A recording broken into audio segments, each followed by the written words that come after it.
One thing we didn't get to whenever we were talking to you last week about your trips back east, if you were actually able to attend one of your beloved Knicks games when you were over there. I was able to attend not one, but two of the New York Knicks playoff games while I was back east. I was telling some friends that it was the first time I had seen the Knicks at Madison Square Garden in 37 years. So do the math on how old I am.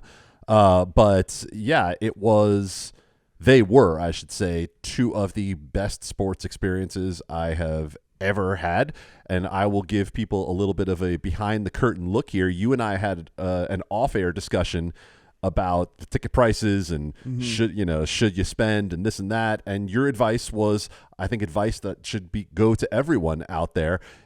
If you go and you have a fantastic experience, you will never again remember how much you spent on it, so long as you are not, betting the rent on going. And thankfully, I was in a position to spend a little bit on a ticket to each of those games. The tickets were exorbitant, but they were two of the best sporting events I've ever attended in my life. So it was great. Awesome, man. Love to hear that. Yeah, it's the deal, man. I always say you're never going to be sitting on your deathbed like regretting an experience that you had. Like you might sit on your deathbed and regret some of the other things you did with some cash along the way or whatever, but like something that sparks an awesome memory, I don't think you're ever going to regret for sure. Let's kick things off here with just a brief news story, and then we're going to get you guys in and out of here quick today. We'll just get to a more kind of long discussion, but let's start over in Minnesota, where we were trying to have our friends up there in the Minnesota area feeling pretty good about things, Adam, but that is maybe I was a little premature on that. Not going to happen. Well, I'll tell you what, I don't think anyone in Minnesota is feeling particularly good as we record this on Thursday, because earlier in the week, sports betting hopes went down the drain. And then, of course, last night, you got a little Luka. You got a little Luka and a little Kyrie. And so now the folks in Minnesota looking for a little better news this weekend when it comes to basketball, and next year when it comes to sports betting, as the Minnesota legislative session has come to an end without a sports betting bill passing. There was progress, as there always is. Deadlines spur action. Hat tip to Andrew Brandt. But, in the end, this is something that got close and didn't happen. We were saying the same thing last year in Minnesota. And it continues to be an extremely complex negotiation to try to get all of the moving parts together. We've had 2 years where there was hope and 2 years where there was failure. I'll go directly to Pat Evans' story on this, where Representative Zach Stevenson, who's been at the heart of this, sent out this tweet on Monday. Quote, "We're going to come up just short on the sports betting bill this year, but in the last few days, we proved that we could find a deal that all the major stakeholders could live with: tribes, tracks, charities. That's meaningful progress that can be a foundation for the future."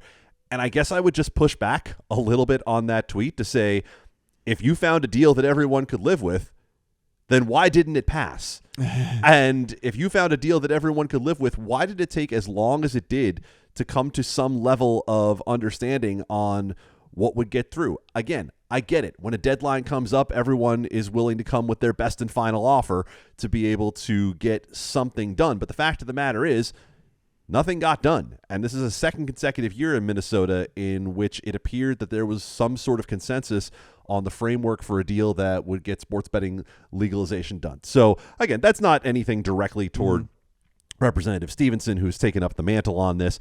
It's really words to all of the parties involved that if you're serious about getting this done, then stop playing around till the very end of the session in trying to get the absolute best deal every dollar possible, because when that happens, then what you realize, if you're someone like me or like plenty of others who have worked in politics, sports betting is never going to be in the front of the line at the end of the session. There are going to be other priorities that take up floor time, that take up vote time, that you're not going to be able to get sports betting done at the very end. It's something that needs to draw its consensus earlier in the session, unless you have a state that has a significantly less complex structure than Minnesota.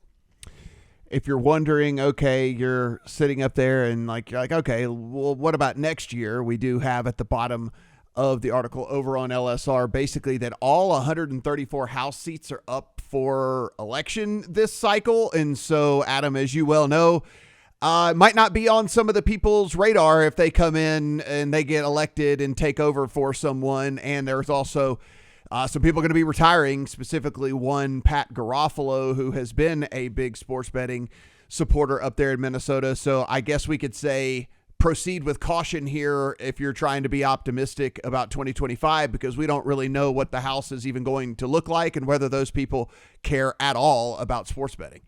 Well, Matt, I'm going to go back to something you asked me about at the top of the podcast and talk about the New York Knicks. The New York Knicks, it can be assumed because they bring most of their core back next year. You say, well, great run to the second round. Maybe if they were healthier, they would have gone farther, et cetera, et cetera. And the fallacy is to believe that you start next season from where you finished last season. It doesn't always work that way. Is Jalen Brunson going to be a top 5 player in the league again? You hope so, but you don't know it.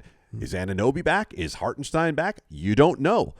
And the same thing when it comes to legislation. Like you just said, the same players are not back.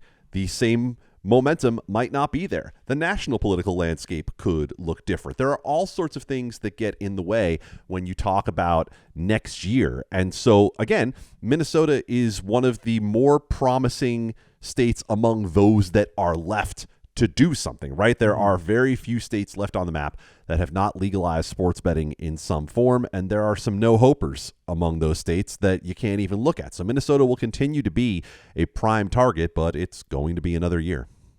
Yeah, we'll obviously keep you guys updated on all things Minnesota and hopefully have some good news for you as we head into 2025.